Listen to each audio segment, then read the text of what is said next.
मीलाद का महीना है और जब नबी पाक का जिक्र खैर करते हैं तो कभी कभी एक कन्फ्यूजन सी तारी हो जाती है कि क्या बात की जाए और क्या बात न की जाए। एक बार सैयदी आला हजरत ने भी कलम उठाया और नबी पाक की शान बयान करने के लिए कोशिश की। कमाल यह है कि इस पूरे कलाम में बरेली के ताजदार जो अपने वक्त के इमाम हैं, अमीरुल मोमिनीन फिल हदीस हैं, वो कलाम में ढूंढते ही रहे कि नबी पाक को मैंने कहना क्या है, आका की शान में कौन सा लफ्ज इस्तेमाल करूं। अब कैफियत देखें आला हजरत की, कहते हैं सरवर कहूं कि मालिको मौला कहूं तुझे। Try to find the word. वो ढूंढ रहे हैं कि नबी पाक को किस नाम से जिक्र करूं, शान बयान कैसे करूं। अब सैयदी आला हजरत की कैफियत का अंदाजा लगाएं। कहते हैं सरवर कहूं कि मालिको मौला कहूं तुझे, बागे खलील का गुले ज़ेबा कहूं तुझे, आका तेरे तो वस्फ ऐबे तनाही से हैं बरी, हैरान हूं मेरे शाह मैं क्या क्या कहूं तुझे। अच्छा यह तलबा बैठे हैं, शायद ऐबे तनाही ये तो समझ जाएं, आवाम भी बैठी है, ये शेर बचपन से सुन रहे हैं, आज जरा इसको समझ लो तो अब मजा और आने लगेगा। ऐबे तनाही किसको कहते हैं? तनाही कहते हैं किसी चीज का एंड हो जाना, खत्म हो जाना। मिसाल के तौर पे मैं यहाँ आप सबको एक कागज दूं, साथ कलम दूं और कहूं जिस पर्सनैलिटी को आप पसंद करते हैं जरा उसकी तारीफ लिखें। आप उसकी तारीफ लिखना शुरू करेंगे, बड़ा खूबसूरत है, बड़ा मिलनसार है, बड़ा पोलाइट है, बड़ी आजिज़ी है, जनाब हिम्मत बढ़ाता है, हौसला देता है, सखी भी है, इस्माइल मुस्कुराता भी बहुत अच्छा है। 10 चीजें लिख लोगे, 15 लिख लोगे, 25 लिख लोगे, उसके बाद आप पेपर भी वापस देंगे, कलम भी वापस देंगे। इसका मतलब ये हुआ कि आपकी बात पूरी हो गई, एंड हो गई। सुभान अल्लाह। मेरे रजा कहते हैं मेरे आका वो हैं जिनकी तारीफ करो बात खत्म नहीं होती है। ये एंड होना भी तो ऐब है। आका आपके औसाफ इतने हैं जो ऐबे तनाही से भी बरी हैं, आपकी बात खत्म ही नहीं होती है। कहते हैं आका तेरे तो वस्फ ऐबे तनाही से हैं बरी, हैरान हूं मेरे शाह मैं क्या क्या कहूं तुझे। पूरे कलाम में देखो आला हजरत कोशिश कर रहे हैं कि मैंने कहना क्या है, मैंने तारीफ कैसे करनी है, अल्फाज नहीं मिल रहे। आखिर खुद ही कहते हैं कह लेगी सब कुछ उनके सना खां की खामोशी, चुप हो रहा हूं कह के मैं क्या क्या कहूं तुझे, लेकिन रजा ने खत्म सुखन इस पे कर दिया, खालिक का बंदा खल्क का आका कहूं तुझे। और वल्लाही आज भी अगर किसी को बयान करना हो नबी पाक की सीरत पर तो वो इसी कैफियत में मुब्तला हो जाता है कि क्या क्या कहूं तुझे। लेकिन आज मैं जिस टॉपिक को कुछ देर आपके सामने बयान करना चाहता हूं वो हमारे माशरे में बड़ा रेलेवेंट है। मैं चाहता हूं नबी पाक अलैहिस्सलाम का एक कमाल भी बयान करूं और उसके साथ हमारी एक आदत को भी हम डिस्कस कर लें, ताकि इस मीलाद के इज्तिमा में, इस अजीम व शान महफिल में हम सब आए हैं तो कुछ लेकर जाएं, कुछ बदल कर जाएं, कुछ मैसेज लेकर जाएं। अल्लाह के नबी अलैहिस्सलाम को अल्लाह ने बहुत सारी रूहानी ताकतों से नवाजा। आपके मौजज़ात इतने हैं कि अकल हैरान हो जाती है। लेकिन रूहानी स्पिरिचुअल पावर के साथ साथ अल्लाह करीम ने नबी पाक अलैहिस्सलाम को फिजिकल पावर भी कमाल का अता फरमाया, जिस्मानी ताकत। आज लोग कहते हैं ना यार बड़ा ताकतवर आदमी है, हैवी वेट चैंपियन है। अरे भाई वो तो इतने सारे वजन को उठा लेता है, बड़ी दीवार गिरा देता है, बड़े मुकाबले होते हैं दुनिया में। अल्लाह के नबी अलैहिस्सलाम को अल्लाह ने कैसी ताकत दी थी। यार आका अलैहिस्सलाम अरब के इलाकों में तशरीफ ले जाते, लोगों को इस्लाम की तरफ बुलाते, तबलीग करते, दीन की तरफ बुलाते। एक बार नबी पाक अलैहिस्सलाम एक जगह से गुजरे तो एक उस जमाने का सबसे बड़ा पहलवान, आज की जबान में हैवी वेट चैंपियन, उस जमाने का वर्ल्ड चैंपियन समझ लें, पूरे अरब में उससे बड़ा पहलवान कोई नहीं था। उसका दावा था कि मुझे कोई गिरा ही नहीं सकता, मुझे कोई पछाड़ ही नहीं सकता। अच्छा नबी पाक अलैहिस्सलाम उसे इस्लाम की दावत देने गए थे। प्यारे आका अलैहिस्सलाम, उसका नाम था रकाना। प्यारे आका अलैहिस्सलाम ने कहा रकाना ईमान ले आओ, अल्लाह पर ईमान ले आओ, इस्लाम कबूल कर लो। अच्छा जो पहलवान होता है ना उसका दिमाग भी बाज़ औक़ात पहलवानों वाला ही होता है। कहता ठीक है मैं मुसलमान हो जाऊंगा, पहले आप मुझसे कुश्ती लड़े और कुश्ती में मुझे गिरा दें, मुझसे जीत जाएं, मैं इस्लाम कबूल कर लूंगा। कैसा अजब चैलेंज था। इस्लाम के दाई आए हैं, रब के हबीब आए हैं, इस्लाम की दावत देने आए, पहलवान कहता कुश्ती लड़ो मुझसे। अल्लाह के नबी अलैहिस्सलाम ने फरमाया ठीक है, मुस्कुरा कर फरमाया कबूल है। अब जरा सोचिए सिनेरियो कैसा बन गया होगा कि उस जमाने का हैवी वेट चैंपियन सामने नबी पाक अलैहिस्सलाम, सहाबा जमा हो गए, लोग जमा हो गए कि मुकाबला होगा। अब ये मुकाबले में होना क्या है, एवरीबॉडी उस वक्त बहुत सारी बातें सोच रहे होंगे। प्यारे आका अलैहिस्सलाम ने क्या किया कि जैसी कुश्ती शुरू हुई, नबी पाक ने उसको उठाया और उठाकर पटक दिया, उसको मौका ही नहीं मिला। तो थोड़ी देर के लिए तो हैरान हो गया ना कि मेरे साथ ये हुआ क्या। रकाना का दावा यह था कि मेरी पीठ कोई जमीन पे नहीं लगा सकता, मगर नबी पाक ने उसको पहली बारी में उठा के जमीन पे पटक दिया।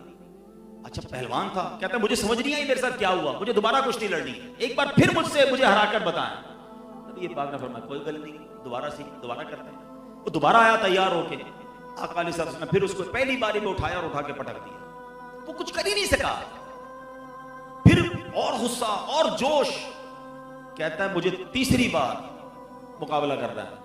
नबी पाक ने फरमाया आ जाओ, फिर शौक पूरा करना। और खुलासा अर्ज कर रहा, अल्लाह के हबीब ने उठाया फिर उठाकर पटक दिया। कहता है खुदा की कसम आपकी अजीब शान है, आपकी अजीब शान है, आज तक अरब का कोई पहलवान मेरी पीठ जमीन तक नहीं लगा सका और आपने चश्मे ज़दन में मुझे जमीन पर पछाड़ दिया है। सुभान अल्लाह। रकाना ने कलमा पढ़ा और मुसलमान हो गया। थोड़े अरसे के बाद इसी का बेटा, बाज़ औक़ात पहलवानों की पूरी फैमिली होती है ना, यजीद बिन रकाना, वो बहुत बड़ा पहलवान, बाप का बेटा, उसने उसकी गद्दी संभाली समझ लें पहलवानी में। 300 बकरियां लेकर नबी पाक के पास आया। कहता क्या है, चैलेंज ए मोहम्मद सल्लल्लाहु अलैहि वसल्लम, आप मुझसे कुश्ती लड़िए और अगर आप मुझे पछाड़ देंगे तो नबी पाक ने मुस्कुरा कर कहा अगर मुझे मैं पछाड़ दूंगा, कुश्ती पे जीत जाऊंगा, मुझे इनाम क्या दोगे? क्योंकि अब ये खुद आया था ना, नबी पाक तो नहीं गए थे। कहता है मेरे पास 300 बकरियां, 100 बकरियां आपको दे दूंगा। नबी पाक ने फरमाया ठीक है। फिर जनाब लोग जमा हो गए कि अब पहले तो रकाना को हराया था, अब यजीद बिन रकाना आया है, यंग है और ज्यादा मजबूत है। नबी पाक अलैहिस्सलाम ने उससे हाथ मिलाया, हाथ को ही उठाया और उसको उठाकर जमीन पर पटक दिया। कहता 100 बकरियां ले ले लेकिन एक और मौका दें। फिर क्या दोगे? दूसरी 100 दूंगा, आज दोबारा आज। Second fight, no fight, actually fight तो हो ही नहीं ना। फाइट तो वो हो कि इधर से भी दाव हो, इधर से भी दाव हो। उसे क्या मालूम मैं उससे मुकाबला कर रहा हूं जो जमीन पर खड़े होकर इशारा करें तो चांद टुकड़े हो जाता है। उसे क्या मालूम ये दुआ करे तो सूरज पलट आता है। मेरे आका के लिए ये फाइट क्या चीज थी। फिर उठाया, फिर पटक दिया, 100 बकरियां देकर कहता है एक और मौका दीजिए, अगेन ट्राई करना चाहता हूं। कहा अब क्या दोगे? कहा ये आखिरी 100 भी दे दूंगा। थर्ड फाइट होती है, तीसरी बार उठाकर मेरे आका पटक देते हैं। 300 बकरियां देकर कलमा पढ़कर मुसलमान होता है। आका कैसे सखी हैं, फरमाते 300 बकरियां मैं वापस तुम्हें तोहफे में देता हूं। मेरे करीम से अगर कतरा किसी ने मांगा, दरिया बहा दिए हैं, दुर्बे बहा दिए हैं। प्यारे इस्लामी भाइयों, अल्लाह करीम ने रूहानी ताकत के साथ साथ अपने हबीब को जिस्मानी ताकत भी ऐसी अता फरमाई। बड़ा मशहूर वाकया है, उलमा से सुनते रहते हैं। ग़ज़वा खंदक का मौका था, सहाबा किराम जो है वो खंदक खोद रहे थे। कोई एग्जीवेटर नहीं मंगवाए गए थे, कोई मजदूर नहीं मंगवाए गए थे। हमारे यहाँ मस्जिद के लिए सिर्फ पैसे देने होते हैं, काम मजदूर करते हैं। सहाबा की शान देखो, अपने हाथ से काम किया, हाथों से मस्जिद बनाई, नबी ये पाक ने खुद ईंटें लगाई। इस तरह इस्लाम फैला है। अब ग़ज़वा खंदक का मौका, कुदाले चला रहे हैं और पोजीशन क्या है, कैफियत क्या है? ये वही ग़ज़वा खंदक है जब नबी ये पाक की बारगाह में एक सहाबी आए थे, कहा हुजूर भूख से बुरा हाल है, और अपना कुर्ता उठाया था और आका को अपने पेट पर बंधा हुआ पत्थर दिखाया था। और अल्लाह के हबीब की शान देखो सल्लल्लाहु तआला अलैहि वसल्लम, नबी ये पाक ने अपना जब कुर्ता उठाया तो उसी पेट पर 2 पत्थर बंधे हुए थे। ये सहाबा हैं, ये अल्लाह के नबी हैं सल्लल्लाहु तआला अलैहि वसल्लम, जो भूख में भी राजी हैं, जो तकलीफ में भी राजी हैं, जो गुर्बत में भी राजी हैं। और हम, अल्लाह ने बहुत कुछ दिया है फिर भी राजी नहीं रहते। हमारे पास बहुत कुछ होता है, एक दिन मर्जी का खाना ना मिले हमारा मूड ऑफ हो जाता है। हमारे कबर्ड, हमारे जेब, हमारे फ्रिज भरे होते हैं, मगर किसी दिन कारोबार में नुकसान हो जाए हमारी तबीयत खराब हो जाती है, जबान पर शिकवे होते हैं, शिकायत होती हैं। सीखो सहाबा से, पेट पे पत्थर हैं, इस्लाम के लिए जान देने जाते हैं। अल्लाह इन सहाबा का सदका अता फरमाए, नबी ये पाक के सब्र का सदका नसीब फरमाए। ऐसी कैफियत में तो कुदाल ही नहीं उठती भाई। पेट पे पत्थर बंधा हो तो कहां से बंदा जमीन खोदेगा? सहाबा इस कैफियत में जमीन खोद रहे हैं। अब खोदते खोदते एक चट्टान आ गई, बड़ी रॉकी और बड़ी खतरनाक, कंक्रीट की समझ ले पत्थर आ गया। सबने कोशिश की, नहीं टूटा। अब अकल तो ये कहती है कि अगर टूट नहीं रहा तो किसी और मजदूरों को कुछ और इक्विपमेंट मंगवाया जाए जिससे तोड़े। मगर सहाबा को जब कोई प्रॉब्लम आती थी वो आका की बारगाह में आते थे, का हुजूर एक चट्टान आ गई है, वो टूट नहीं रही है। अल्लाह अल्लाह अकबर। अल्लाह के हबीब अलैहिस्सलाम आते हैं, रिवायतों में लिखा आका ने कुदाल उठाई, एक रिवायत के मुताबिक एक ही कुदाल मारी और उसको चूरा चूरा करके रख दिया। एक रिवायत के मुताबिक 3 बार मारा, कुदाल ये चट्टान भी टूट गई और उससे ऐसा नूर रोशन हुआ कि दूर दूर के शहर और महल्लात नजर आए। और ये भी बशारतें थी कि ये शहर भी बाद में फतह हो जाएंगे। तो बताना मकसद क्या है कि नबी पाक को रब करीम ने अजीम ताकतों से नवाजा था। हो सकता है किसी के जहन में सवाल आए कि जनाब ये टॉपिक तो बड़ा अच्छा है, लेकिन आज इसको डिस्कस करने की क्या वजह है। मैंने बहुत सोचकर ये मौजू आज सेलेक्ट किया है। आज दुनिया में किसी के पास ताकत आ जाए ना, चाहे वो जिस्मानी ताकत हो, चाहे इक़्तिदार की ताकत हो, चाहे माल की ताकत हो, उसके बाद होता क्या है कि उसका अंदाज ही बदल जाता है, उसका स्टाइल ही बदल जाता है, उसकी तो टोर ही चेंज हो जाती है। आजकल सुना है वो बॉडी बिल्डिंग जो करते हैं, जिम शिम जाते हैं, उसके बाद वो कपड़े भी ऐसे ही पहन रहे होते हैं जरा ताकि सामने वाले को नजर भी आए कि हजरत ने कितनी मेहनत की। और हर वक्त लड़ने के लिए तैयार भी होते हैं कि थोड़ा सा एक आधा पंच भी दिखाएं कि कैसा लगता है, इतनी मेहनत से बनाया है। ताकत आते ही लड़ाई का दिल चाहता है। अल्लाह के हबीब की ताकत आपने सुन ली है, मगर हाल ये है कि हज़रत अबू उमामा रज़ी अल्लाह तआला अन्हु कहते हैं कि नबी पाक अलैहिस्सलाम जब अपने कमरे से बाहर आए, एक बार अपने काशाना नबूवत से बाहर आए, तो सब सहाबा ताज़ीम के लिए खड़े हो गए हैं। नबी पाक ने उन्हें देखकर पता क्या फरमाया, इस तरह ना खड़े हुआ करो जिस तरह अजमी लोग खड़े होते हैं, एक दूसरे की ताज़ीम के लिए वो लोग खड़े रहा करते हैं। मैं तो एक बंदा हूँ और बंदे की तरह खाता हूँ और बंदों की तरह बैठता हूँ। अंदाज देखें, आजिज़ी देखें, इनकिसारी देखें। अल्लाह ने हर किस्म के मकाम से नवाजा था, मगर मेरे आका सब के साथ आजिज़ी के साथ पेश आते थे। मगर आज थोड़ा सा मकाम, थोड़ा सा मर्तबा, थोड़ी सी हिम्मत दे दी है, अगर ताकत दी है, अगर शोहरत दी है, अगर माल दिया है, अगर इज्जत दी है, तो वो रब ने दी है। इसका मतलब ये नहीं कि मेरा अंदाज ही बदल जाए, मेरी बातें ही बदल जाएं। अरे भाई, अब तो हाल ये हो गया कि बंदा अगर दुनिया में थोड़ी तरक्की कर जाए, खास तौर पे पैसा आ जाए, तो अपने गरीब रिश्तेदारों को पहचानना छोड़ देता है। अब लोगों को शर्म आती है उसे, मैं कैसे बताऊं ये मेरा चाचा है जो पुराने कपड़ों में है, ये मेरे चाचा का बेटा है जो रक्षा चलाता है, मैं ये कैसे तारुफ कराऊं क्योंकि मेरा मकाम तो और है। अल्लाह अकबर, ये क्या है आज ये समझना जरूरी है। आजिज़ी का अपोजिट पता है क्या है? आजिज़ी का अपोजिट है तकब्बुर, इतराना, घुमंड। आज आजिज़ी तो नजर नहीं आ रही, मगर तकब्बुर बहुत नजर आ रहा है, और ये कितना बड़ा गुनाह है। अब मैं अपने बयान को अगले फेस में ले जा रहा हूं और कोशिश करूंगा चंद मिनटों में 3 चीजें डिफाइन करने की। सबसे पहले हम ये समझेंगे कि तकब्बुर गुनाह कितना बड़ा है। इसकी जब तक आपको शिद्दत पता नहीं चलेगी, जब तक इसको छोड़ने का जी नहीं चाहेगा। सेकेंडली, हम ये जानेंगे कि तकब्बुर कैसे होता है, रीजन क्या है, और थर्डली फिर ये जानेंगे कि कहीं मैं और आप मुब्तला तो नहीं। एक छोटा सा लेबोरेटरी टेस्ट आपस में करेंगे। जी हाँ, cholesterol, blood pressure, sugar test करवाते हो ना, सेहत के लिए टेस्ट कराना चाहिए, अच्छी बात है, लेकिन हम इन बीमारियों के बारे में बहुत ज्यादा कॉन्शियस हैं। मेरा सवाल है, ये बीमारियां क्या बिगाड़ लेंगी आपका? एंड ऑफ द डे जान ले लेंगी ना। मैं उस बीमारी का जिक्र कर रहा हूं जो अगर दिल में बस गई तो ईमान ले लेगी। बताओ कौन सी खतरनाक बीमारी है? ईमान लेने वाली ना। नोबडी ट्राई टू अंडरस्टैंड, कोई इसको डायग्नोस करने के लिए भी तैयार नहीं है। तो आओ पहले समझो कि तकब्बुर है क्या है। तकब्बुर, अच्छा, इस पूरी कायनात में सबसे पहला जो गुनाह हुआ, फर्स्ट एवर सिन, सबसे पहला गुनाह वो क्या था? तकब्बुर ही था। शैतान ने सजदा नहीं किया था ना हजरत आदम को, और कहा क्या था? जरा वो जुमला याद कीजिएगा। और अल्लाह करीम ने वो जो वर्ड्स थे, वो जो उसका कहना था, वो कुरान में फरमाया ना, कुरान में शामिल फरमाया। क्या कहता है शैतान? अना खैरुम मिन, अल्लाह मैं इससे बेहतर हूं, आई एम बेस्ट। खलक़तनी मिन नारियम व खलक़तहू मिन तीन, अल्लाह तूने मुझे आग से बनाया, इसे मिट्टी से बनाया, हजरत आदम को। ये जुमला याद रखिएगा, आगे मेरे बयान में काम आएगा आपको। उसने क्या कहा? अना खैरुम मिन, मैं इससे बेहतर हूं। शैतान ने बड़ी इबादतें की, बड़ा इल्म भी था, फरिश्तों का उस्ताद था, जन्नत का खजांची था। एक बार, once in a lifetime उसने तकब्बुर किया, सारी इबादतें बर्बाद, नूरानियत चेहरे की छीन ली गई, अल्लाह की बारगाह से मरदूद करार दे दिया गया।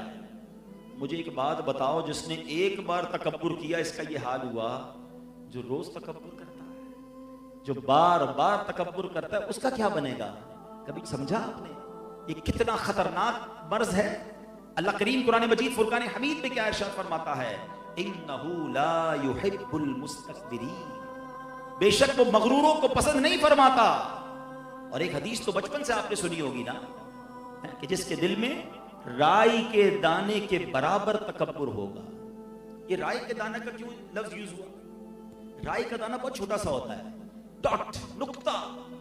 इसका मतलब ये हुआ कि इतना सा भी तकब्बुर जिसके दिल में होगा ना, अल्लाह के नबी अलैहिस्सलाम फरमाते हैं कि वो जन्नत में नहीं जाएगा। अब सोचिए, जिसका दिल भरा हुआ है तकब्बुर से, उसका तो पता नहीं क्या हाल होगा। राई के दाने के बराबर तकब्बुर भी एक्सेप्टेबल नहीं है। प्यारे आका अलैहिस्सलाम की एक और हदीस कि अल्लाह के हबीब फरमाते हैं, जो तकब्बुर की वजह से अपना तहबंद लटकाएगा, यानी मुतकब्बिराना लिबास पहनेगा, अल्लाह अज़्ज़ व जल क़यामत के दिन उस पर नजर रहमत ना फरमाएगा। तो ये बात अंडरस्टैंड हो गई कि बड़ा गुनाह है?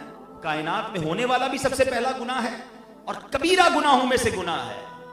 अब आओ कि तकब्बुर होता कैसे। एक और बड़ा अजब फिनोमेना है, जब भी तकब्बुर की बात होती है ना, तो लोगों के ज़हनों में ख्याल आता है ये तो अमीर करते हैं, ये तो पैसे वाले करते हैं, हम तो हैं गरीब, मैं कहां से तकब्बुर करूंगा, वैसे नौकरी वाला आदमी हूं। ये है शैतान का वार। हाँ, उलमा ने तकब्बुर के 8 रीजंस लिखे हैं, तकब्बुर के 8 असबाब हैं, और उसमें जो माल है ना वो तीसरे नंबर पर आता है, माल पहले नंबर पर नहीं है। आप सुनकर शायद हैरान हो जाएंगे आज कि तकब्बुर का जो सबसे पहला रीजन है ना, वो है इल्म। मेरे तलबा बैठे हैं, मेरे उलमा बैठे हैं, आप गौर से सुनना। हाँ, इल्म तकब्बुर लाता है। ये कैसे? अच्छा, ये जरूरी नहीं कि सिर्फ दीनी इल्म, दुनियावी इल्म भी, कोई दुनियावी डिग्री हासिल कर ले, कोई आलिम दीन बन जाए, दर्स निज़ामी की डिग्री कर ले, अच्छा कोई डॉक्टर बन जाए, कोई मास्टर्स कर ले। इल्म कैसे तकब्बुर लाता है कि जब बंदा इल्म सीख लेता है ना, तो उसको बाकी लोग जाहिल लगने लग जाते हैं, इनको तो आता ही कुछ नहीं, इन्होंने पढ़ा ही कुछ नहीं है। अगर कोई इसलिए इल्म सीख रहा है कि दूसरे को डिमोरलाइज करे, उसी से झगड़ा करे, या उसको कहे बताओ भाई तुम्हें क्या आता है, तो अब ये इसका मतलब तो ये हुआ ना कि वो अपने आप को अच्छा समझ रहा है, बाकियों को जाहिल समझ रहा है। बड़ी कमाल की रिवायत है, मन क़ाल अना आलिमुन फहुवा जाहिल, जिसने कहा कि मैं आलिम हूं वो जाहिल है। तो समझो मेरे बच्चों, आप भी इल्म जरूर सीखें, मगर सीखने के बाद किसी और को जिसने नहीं पढ़ा उसको अपने से कमतर नहीं समझना, यही तकब्बुर है। सेकंड रीजन ऑफ तकब्बुर, वो फरमाया इबादत। अच्छा, हम तो समझते थे पैसे वाले ही तकब्बुर करते हैं, जनाब इबादत गुजार भी तकब्बुर कर सकता है। शैतान बड़ा मरदूद है, पहले तो इबादत से रोकता है, अब जब इबादत करने लग गया तो अब उसको तकब्बुर में मुब्तला कैसे करता है कि बंदा जब नमाजें पढ़े, रोजे रखे, सदके करे, हैं, तहज्जुद पढ़े, अब उसको बाकी घर के लोग, बाकी दोस्त बड़े हकीर से लगते हैं, यार कैसा आदमी है, मैं तहज्जुद पढ़ता हूँ, ये तो नमाज भी पूरी नहीं पढ़ता, मैंने कुरान पढ़ता हूँ, पूरा साल कुरान नहीं खोलता। अब जरूर पढ़ें, मगर यू हैव नो राइट, आपके पास ऐसा कोई राइट नहीं है कि आप दूसरे को हकीर जाने। और ये शैतान का बड़ा खतरनाक वार है कि इबादत गुजार को तकब्बुर में मुब्तला कर देता है। तो बड़ा प्यारा वाकया है ना कि एक बार एक बुजुर्ग जो थे अपने बेटे के साथ कहीं सफर पर जा रहे थे, रास्ते में मुसाफिर खाना आया, बाप बेटे भी सो गए, काफले वाले भी सो गए, तहज्जुद का वक्त हुआ तो बाप बेटे उठे, तहज्जुद पढ़ी। तहज्जुद पढ़ने के बाद बेटा वाले साहब से कहता है, अब्बा जान ये कैसे लोग हैं, कोई भी नहीं उठा। अब जो अब्बू जी ने जवाब दिया ना, अल्लाह काश ये बात समझ आ जाए, कब बेटा तू भी सोया रहता तो अच्छा था। बात आई समझ में? बेटा तू भी ना उठता ना ठीक था। अब तूने उठकर तहज्जुद तो पढ़ ली, मगर पढ़ने के बाद तुझे दूसरे हकीर लगने लगे। ये बड़ा प्रॉब्लम है। जरूर कीजिए इबादत, मगर इसलिए ना कीजिए कि मैं दूसरों से सुपीरियर हूं। शैतान की बड़ी इबादत थी जनाब, तो इबादत भी तकब्बुर लाती है। अब आया तीसरा रीजन, और वो है माल।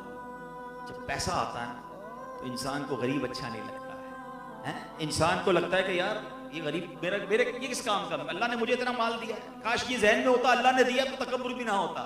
उसको लगता है मैंने कमाया है, मैंने जनाब ये उरूज हासिल किया है। हमेशा याद रखें, जो कुछ दिया है वो रब ने दिया है, वो जब चाहे वापस ले सकता है। बुजुर्ग बैठे, पूछो इनसे, हमने रातों रात अमीर को कंगाल होते देखा है, ज़कात लेने वालों को ज़कात देने वालों को ज़कात लेने वाला बनते देखा है। इस कोविड ने तो बहुत कुछ लोगों को दिखाया ना, कईयों को उरूज मिला, कईयों को ज़वाल मिला। इतराना नहीं है, है, ये अल्लाह की अता है।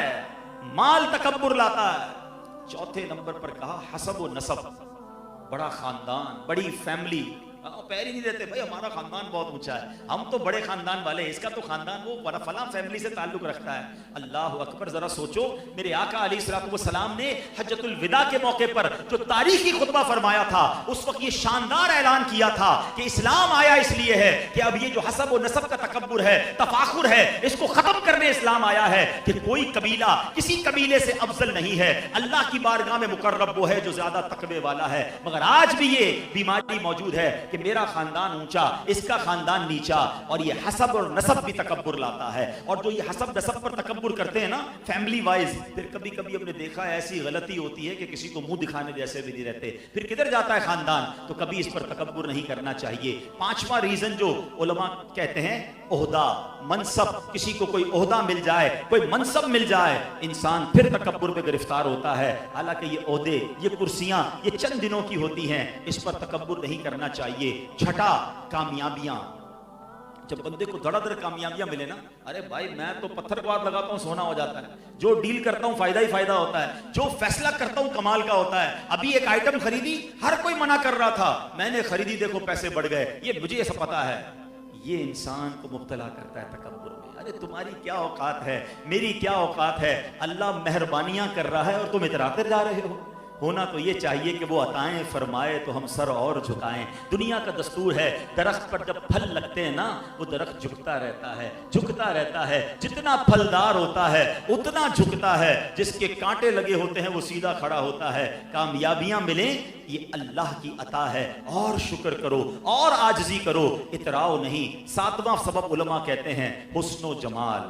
कोई खूबसूरत अल्लाह ने किसी को बनाया, उसके भी स्टाइल की वो गरीब हो जाते हैं, उसको कोई सांवला आदमी अच्छा नहीं लगता है, कहता यार देखो इसका रंग कैसा है, इसका कद कैसा है, इसका अंदाज कैसा है। तौबा तौबा तौबा। अरे अल्लाह के बंदों, अगर अल्लाह ने तुम्हें अच्छी शक्ल सूरत दी है ना, तो अल्लाह का और शुक्र अदा करो कि अल्लाह ज़वाले नेमत से बचाना, और मेरे मालिक इधर तो अच्छी शक्ल दे दी, क़यामत में भी चमकता चेहरा देना। क्या फ़ायदा ऐसी शक्ल का कि इधर खूबसूरत शक्ल हो और क़यामत के दिन चेहरा सियाह हो जाए। अल्लाह उस दिन की खूबसूरती अता फरमाए, उस दिन का चमकता चेहरा अता फरमाए। कितनी प्यारी दुआ हमें इस्लाम सिखाता है। आईना देखो तो दुआ करो, अल्लाहुम्मा हस्सनत खल्की फहस्सिन खुलुकी। ए अल्लाह मेरा चेहरा तो अच्छा बना दिया, मेरे अखलाक भी अच्छे कर दे। अल्लाह चेहरा तो अच्छा बनाया, बातिन भी अच्छा कर दे। तो कभी भी अगर अल्लाह ने हुस्न जमाल दिया है तो तकब्बुर न करना। हमने अच्छे अच्छे चेहरों वालों को बीमारियां लग के चेहरे बिगड़ते देखा, बिस्तर पर पड़ते देखा, और जमीन खा गई।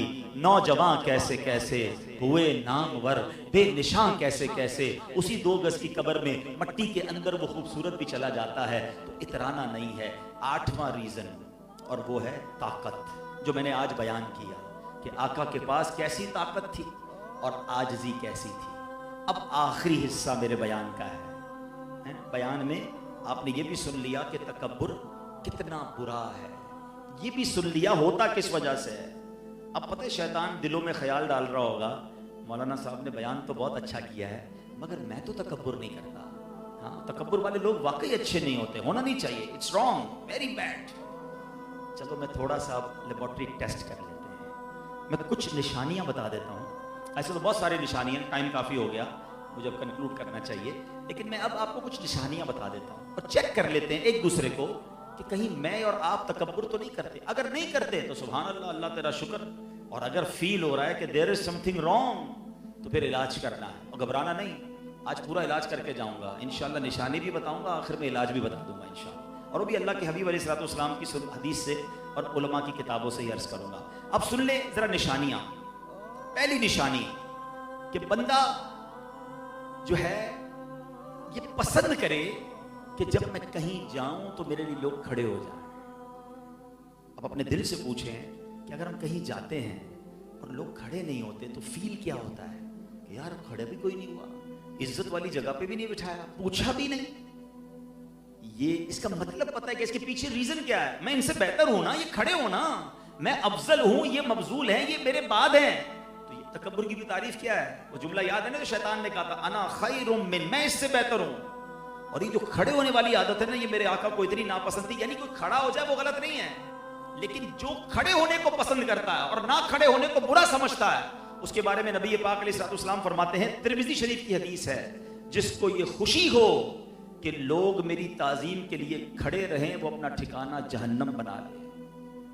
लोग बाकायदा नाराज होते हैं, आकर महफिल से वापस चले जाते हैं, कहीं प्रोटोकॉल ही नहीं दिया, कोई वीआईपी जगह पर ही नहीं बिठाया, हाथ मिलाया नहीं, दरवाजे तक छोड़ने नहीं आए। पूछो अपने दिल से, ये वजह क्या है? ये तकब्बुर तो नहीं? खास तौर पे अच्छा, ये सिर्फ उलमा का प्रॉब्लम नहीं है, नाखवानों का प्रॉब्लम नहीं है। आप भी अपने ससुराल जाते हैं, उधर आप वीआईपी होते हैं दामाद साहब, और उधर तो ससुराल वालों का हाल किया हुआ होता है। ना किया करो ऐसा। हाँ, वो दिल से नहीं खड़े होते, वो टेंशन में ही होते हैं। वो कैसा बंदा है जो अपने ससुराल वालों को टेंशन में डालता है? मोमिन तो आसान होता है। फिर सोचो, तकब्बुर तो नहीं कि मुझे गेट तक छोड़ने क्यों नहीं आया, मुझे अच्छी टेबल पे क्यों नहीं बिठाया।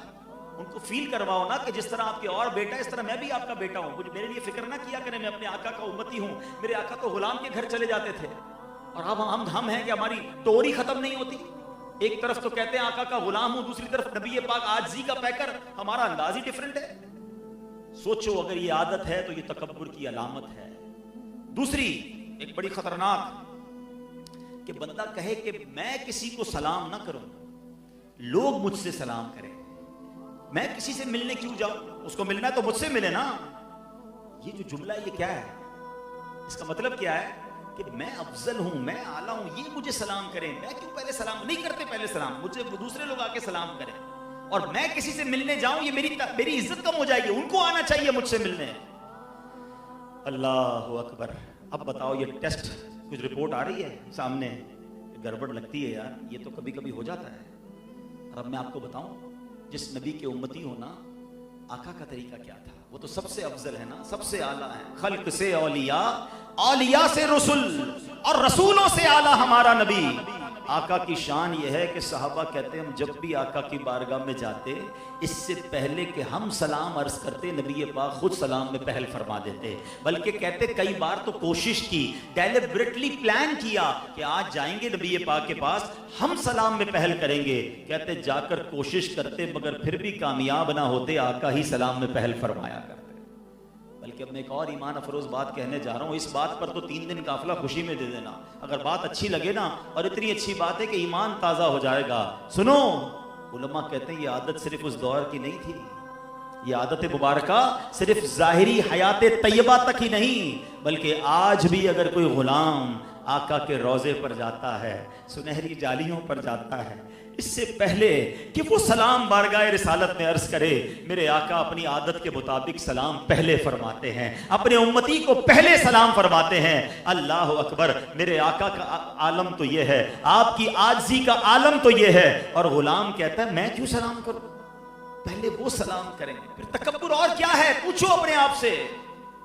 तकब्बुर की एक और निशानी उलमा ने लिखी कि किसी गरीब, पंजाबी में कहते हैं ना, माड़े आदमी को, गरीब हो या बेचारा कमज़ोर हो, बाज़ औक़ात कुछ इस्लामी भाइयों के जिस्म में आज़ा भी प्रॉब्लम होती है, आँख कमज़ोर होती है, हाथ पैर सीधे नहीं होते, खड़ा नहीं हो सकता, बोलता सही नहीं है, उससे कोई नहीं मिलता, साथ कोई नहीं बिठाता, बुरा लगता है। बल्कि चंद लोग तो इतने जुर्रत वाले होते हैं कि कोई बैठ जाए तो खड़ा कर देते, बोले आप क्या कर रहे थे, आप उठे, आपकी जगह नहीं, आप उधर जाएं। अपने मुलाजिमीन को बाज़ औक़ात कोई अपने बराबर में नहीं बिठाता, अपनी गाड़ी में बराबर में नहीं बिठाते, कहते पीछे मेरे बराबर में तुम कैसे बैठ गए, खाना मेरे बराबर में बैठ के कैसे खा रहे हो। बल्कि यहां तक दफ्तरों का मामूल देखा गया कि बॉस के सामने मुलाजिम खड़े होकर बात करेगा, उसके दफ्तर में बैठ नहीं सकता। अपने दिल से पूछो ना, क्या ये मेरे आका का अंदाज है? मेरे आका का अंदाज क्या था, मैं बताता हूं। नबी पाक अलैहिस्सलाम की बारगाह में एक हबशी गुलाम आया। हबशी आकर कहता, हुजूर मेरे घर पे आपकी दावत है, दावत करनी है आपकी, पुरानी सी चर्बी है, थोड़ी खजूरें हैं, आप मेरे घर आएंगे? अब हमें भी याद आना चाहिए कि कभी हमारे घर में हमारे किसी मुलाजिम ने, हमारे ऑफिस के किसी मुलाजिम ने, किसी गरीब रिश्तेदार ने, किसी गरीब नमाजी ने, किसी मस्जिद के खादिम ने भी कभी कहा होगा कि साहब ज़रा मेरे घर महफिल है, बच्ची की शादी, आप आएंगे? तो उस वक्त हमने क्या जवाब दिया था कि नहीं यार मैं मसरूफ़ हूँ, टाइम नहीं है, फिर कभी।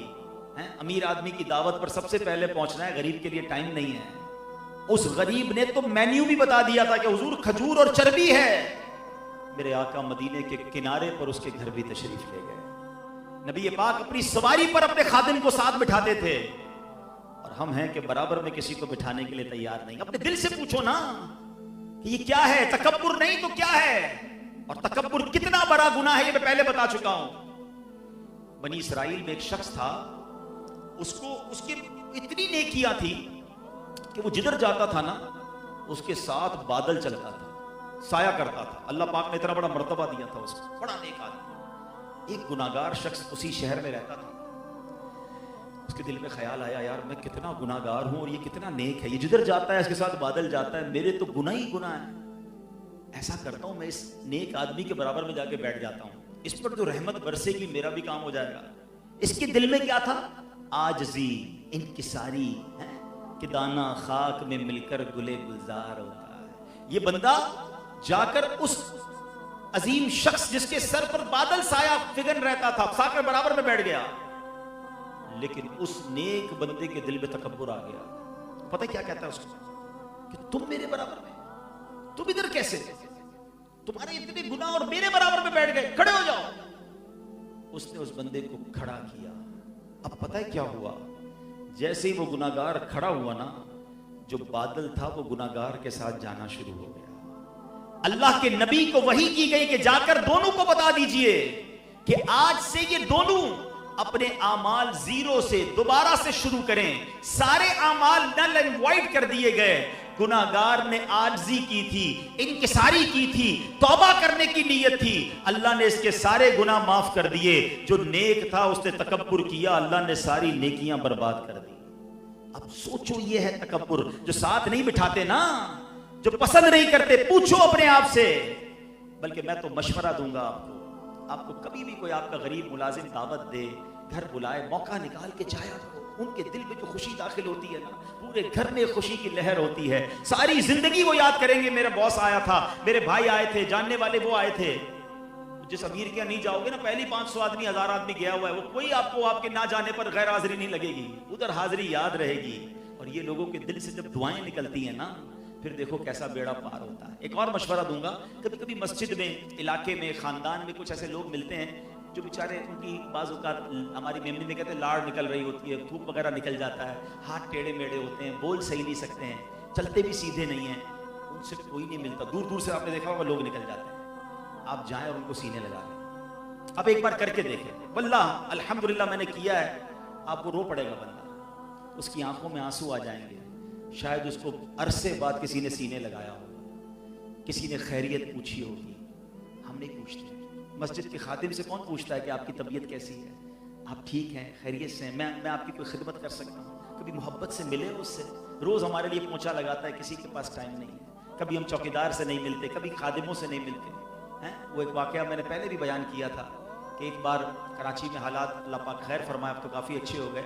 एक बार ईद की नमाज थी तो पुलिस वाले लगाए गए मस्जिद के बाहर। जब ईद की नमाज ख़त्म हुई तो पुलिस वाले ने इंटरव्यू दिया कि आज मेरी बच्ची बीमार थी घर पे, उसकी तबीयत बहुत ख़राब थी, मगर आज ईद के दिन ड्यूटी लगा दी गई मेरी। मैं मस्जिद में बाहर खड़ा हूँ, 500 आदमी नमाज के लिए अंदर गए, ईद पढ़ी, सब ने एक दूसरे को मुबारकबाद दी, किसी एक ने भी मुझे ईद मुबारक नहीं कहा। वो ये कहकर रो पड़ा, कहता मैं मुसलमान नहीं, मैं इनकी खिदमत के लिए खड़ा हुआ हूँ, मुझे कोई नहीं पूछता। ये ना किया करो। हम तो हाथ भी उसी से मिलाते हैं जिसको जानते हैं, सलाम भी उसी को करते हैं जिसको पहचानते हैं। गरीब आदमी से कौन मिलता है? अरे इनकी दुआएं लो। ये हर बार पैसे से ही मदद नहीं की जाती। थोड़े मोहब्बत के 2 बोल, प्यार, हौसला, हिम्मत, वो जिंदगी भर याद रखता है। अपने दिल से तकब्बुर को खत्म करें प्यारे इस्लाम। मारे जाएंगे, बर्बाद हो जाएंगे, जिंदगी खत्म हो जाएगी अगर ये तकब्बुर दिल में लेकर चले गए। आज मैं भी नियत करूं और आप भी नियत करें, अल्लाह मुझे और आपको नबी पाक की आजिज़ी का सदका अता फरमाए। नात का शेर तो बहुत पढ़ते हैं, तेरी आजिज़ी पे लाखों, तेरी सादगी पे लाखों, हूँ सलाम आजिज़ाना मदनी मदीने वाले। अमल भी तो करें ना। आज इस इज्तिमा में मेरा मकसद ये था, ये बयान करने का कि आज बदल कर जाए। आज से हम अपने अंदर से ये बात खत्म कर दें कि मैं सबसे बेहतर हूँ, मैं सबसे बुरा हूँ, कोई सब मुझसे बेहतर है, ये ज़हन बना लो। किसी को अपने आप से कम नहीं समझना है। क्या मालूम अल्लाह की बारगाह में कौन कितना मर्तबा रखता है। प्यार से मिलें, मोहब्बत से मिलें, झाड़ना, झड़कना, डांटना और ये बात बात पर नाराज होना छोड़ दीजिए। और भी निशानियां बहुत सारी हैं, लेकिन अब टाइम काफी हो गया, तो अल्लाह करे कि दिल में उतर जाए मेरी बात। और ये तो एक मैंने बीमारी बताई है, जो ईमान बर्बाद कर सकती है। ऐसी कई बीमारियां हैं जो मुझे और आपको सीखनी है और फिर उस पर अपने आप को बचाना भी है। तकब्बुर के अलावा उजुब है, खुद पसंदी है, हसद है, बदगुमानी है, गीबत है। दिल के अंदर बड़ी बुराइयां हम पाल के बैठे, पता ही नहीं है। किसी को आज शायद पहली बार पता चला होगा कि यार ये भी तकब्बुर होता है और ये भी इसकी निशानी है। मैं तो यार ये भी करता हूं, अब नहीं करूंगा। तो पता है तो नहीं करेंगे ना। तो जरा आप जिस तरह डॉक्टर के पास जाकर अपनी बॉडी का चेकअप कराते हैं, जरा फैजान मदीना में आ जाएं, वहां भी एक अजीम सर्जन बैठा हुआ है, हाँ, जो लाखों को शिफा दे चुका है और उसकी शिफा अभी भी जारी है। आओ उसकी बारगाह में, वो दिलों के हाल जानता है, वो दिलों की बीमारियां बताता है और उसका इलाज भी कर देता है। अल्हम्दुलिल्लाह। और ये इस इलाके वालों के तो करीब ही है ना, तो अब भी माशाल्लाह मदनी मुज़ाकरे जारी हैं। फैज़ान मदीना आएँ। और एक और आखिरी मशवरा देता हूँ कि जो मैंने बयान किया, ये किताब का नाम ही तकब्बुर है। ये तकब्बुर किताब ले लें, इस पर पूरे डिटेल के साथ इसकी सिम्टम्स भी बयान हुए, इसकी निशानियाँ बयान हुई, इलाज बयान हुआ। आप पढ़ेंगे तो अंदाज़ा होगा ना। और उसके साथ फिर रियाकारी, इसकी भी अलग किताब है, हसद इसकी अलग किताब है, बदगुमानी इसकी अलग किताब। कमाल कर दिया दावत इस्लामी वालों ने, छोटी छोटी किताबें लिख दी हैं। एक पूरी किताब पढ़ लो तो पूरा मरज़ समझ आ जाता है, उसी मरज़ का निशानियाँ भी हैं, इलाज भी लिखा हुआ है। अल्लाह करे कि हम इस पर अमल करने वाले बने। आखिर में इलाज बता देता हूँ, 2 इलाज है। वैसे तो हर बातनी बीमारी का इलाज है, वो सब में काम आएगा। ये वो वाली दवाई है जो सब जगह काम आती है। डॉक्टर एक दवाई तो देता ही देता है, ये कंपलसरी वाली दवाई है। और ये है दुआ। अद्दुआ मुख्खुल इबादा, दुआ इबादत का मग़ज़ है। आप दुआ करते रहा करो, या अल्लाह मेरे दिल को तकब्बुर से पाक कर दे, अल्लाह मुझे आज़ी का पैकर बना दे, मेरे दिल को सारी बीमारियों से बचा ले, जिस्मानी बीमारियों से भी बचा ले, बातनी बीमारियों से भी बचा ले। वो करीम है, जब आप दुआ करेंगे वो करम फरमाएगा। पहला इलाज तो ये है। दूसरा इलाज ये है कि आप सलाम को आम करें। जिसको जाने जिसको ना जाने, आगे बढ़ के खुद सलाम करें। हाँ, खुद पहल करें, अस्सलाम वालेकुम व रहमतुल्लाह। कभी कभी मौका मिले तो सीने लगा लें। और जैसे मैंने कहा ना, गरीब मिस्कीन इस तरह का कोई बंदा नजर आए, उसको ज्यादा तवज्जो से मिले। इंशाल्लाह आप देखेंगे आपके दिल से तकब्बुर दूर हो रहा है। कभी कभी आपको ऐसा होता होगा, आप मुझे नहीं पता, लेकिन ऐसे भी लोग होंगे जिनके मुलाजमीन है, फैक्ट्री है, ऑफिस है, घर में आप देखते हो कि मुलाजमीन हमारे ऑफिस में कहीं किनारे पर बैठकर अपने बेचारे टिफिन लाकर अपना खाना खाते हैं। कभी मौका मिले ना, उनके साथ जाके बैठ जाए। हाँ, क्या बना आपके घर पे, मैं भी खाऊंगा। वो बहुत खुश होंगे, बुरा नहीं मानेंगे। 2-3 निवाले उनके घर के खा लो, थोड़ा उनके साथ बैठें, आपका दिल भी इंशाल्लाह नीचे आएगा, तकब्बुर खत्म होगा, उनके दिल में भी खुशी दाखिल होगी। तो ऐसे लोगों के साथ बैठकर खाना खाएं, इन्हें मोहब्बत से मिलें। ये वो अंदाज हैं जो मेरे आका के थे। और फिर इसमें याद मुस्तफ़ा भी है, नबी पाक की याद भी है कि मेरे आका अपने गुलामों के साथ खाना खाया करते, उनके घर जाया करते, उनको सवारी पर बिठाया करते। तो इंशाअल्लाह ये सब बेहतर हो जाएगा। अल्लाह मेरे दिल को भी तकब्बुर से पाक कर दे, आपको भी पाक कर दे, और हम सबको आजिज़ी का पैकर बनाए। आखिर में एक बार फिर मैं शुक्रिया अदा करूँगा माशाअल्लाह इस कमेटी का, इतना शानदार इज्तिमा किया। और फज़ैल भाई बता रहे थे कि एक छोटी सी वीडियो प्रेजेंटेशन है हमारे इस जामिया की, पहले वो देखते हैं और फिर हम इंशाअल्लाह दुआ की तरफ चलेंगे। सल्लु अलल हबीब।